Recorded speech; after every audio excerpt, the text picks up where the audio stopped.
Kettlebell swings, one of my favorite exercises, but one that I very rarely program into online training programs because it's just too much risk, too much technicality, which ultimately leads to risk if not done properly for the benefit. But with that, there's a couple ways you can do a kettlebell swing.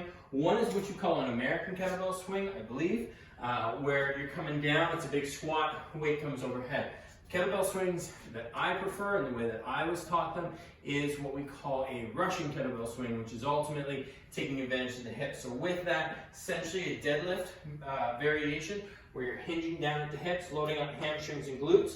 Kettlebell comes in, it tucks as close to your body as possible. So when I'm teaching this particularly in person, what I get clients to do is just start with air swings where they practice bringing the hands, tucking them down and in, driving through the hips, down and in, drive through the hips. You grab your kettlebell, same thing.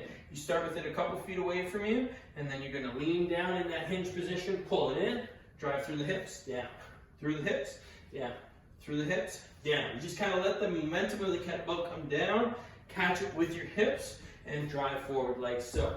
Biggest thing with that kettlebell swing, you should feel it through your lower back, you should feel it all through your hamstrings and your glutes.